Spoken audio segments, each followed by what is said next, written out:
Something I've been dying to ask you, and I'll explain my reasons why, is your opinion, and I'd like to see it on the thread if possible, on Boris Johnson in politics. I'm going to give you my view, not to sway you, to make you understand why I want to know.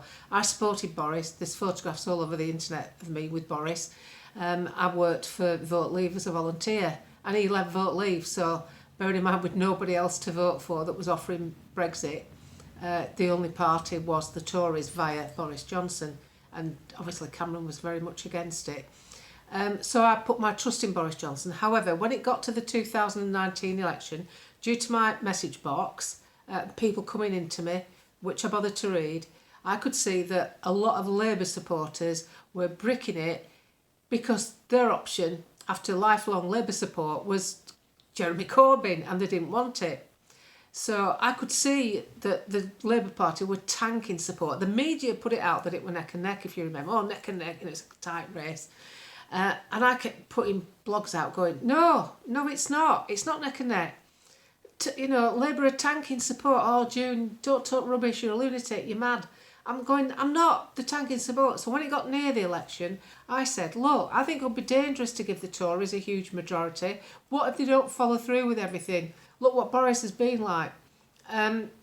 So I suggested a vote for the Brexit Party, which is now Reform, just to get some fresh faces on the seats in Westminster, because my goal has always been to change Westminster. Not I'm going to do it on myself. I know I'm not that important. I just mean that's my the object. Educate people as much as you can about politics and let them make their own mind up and try and change Parliament. Ideally, if all the small parties would work together and bury their egos and not stand against each other, we could have a completely different scene. So that's where I'm coming from. And then, of course, Boris does win. And then we go through the years of waiting for Brexit, dragged to the finish line. We could have left on WTO rules and got a better deal from the EU because they'd have been gagging for a deal because we're one of the best customers. We'll put all that to one side. So Boris dies in a ditch about how many times? Most people have breaks and cut and edit their videos because they're doing something relevant. I do it because a dog's going to kick off barking. What sun's got in my eyes. I'm sorry about that. Anyway, back to my my quest of finding out what you think. So Boris gets in and he's going to implement, we're going to do Brexit, I'll die in a ditch, before I'll delay it. So you think, all right, he's not going to let it go any longer. That was about May, I think. He started dying in a ditch. How many ditches has he been in? And then we end up going right to the wire, 2019. Shut down, 2019, New Year's Eve we get Brexit. In name only, as far as I'm concerned. So then we have January and February moving along normally, and then by the time we get towards the end of March, we're locked down. So everything stops, doesn't it? Trade, livelihood, relationships. So getting back to my point with Boris, I'm chronologically showing you where I feel he's let us down, and with Brexit, you see the thing with the lockdown, the thing that gets me, and I want you to remember this as a salient point. We locked down because we were told it wasn't safe to move about. And then Boris Johnson got caught at partygate. But the thing I've always found quite fascinating is that whilst they were going on about, it's not funny. I spoke to a woman today and she said she'd never forgive Boris Johnson because she was walking behind the hearse of her husband on the day he was having partygate and they couldn't have a proper funeral, as you would. So there's very strong feelings about that. But the thing that I've always thought with partygate is, hang on a minute, you've loads of people, because it didn't come out till after the event, obviously. You've loads of people there at a party, kissing and snogging and eating cake and dribbling themselves with alcohol, dancing and sweating. And nobody got sick. Nobody went to hospital and nobody died.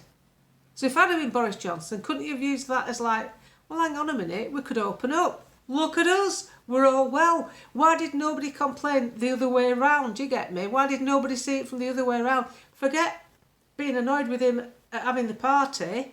We should have used the party to unlock the country. I want you to tell me what you think about that statement.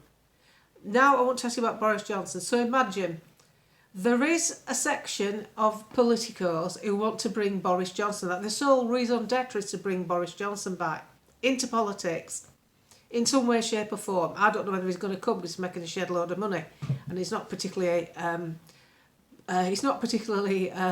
industrious, shall we say. So Boris Johnson, I can't vote for him if he comes back. I would never vote for Boris Johnson again. I wonder how anyone else is going to do, because if you're a Remainer, you can't like him because he brought in Brexit. And if you're a Brexiteer, you can't like him because they didn't get Brexit done properly.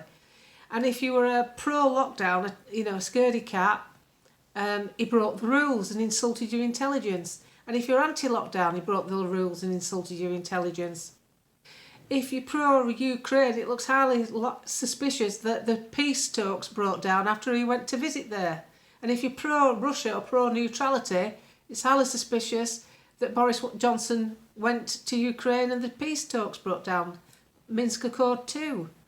And not only that, during the talks, the Ukrainians were tooling up again to get back to it. So how does anybody trust Boris Johnson? How do you put that name forward as a figure to trust? I mean, I don't think you can trust politicians much, but how do you put that name forward? So this is a short video. I'd two salient points. The thing I've put about the parties, looking at it that way around, and looking at Boris Johnson as a general figure.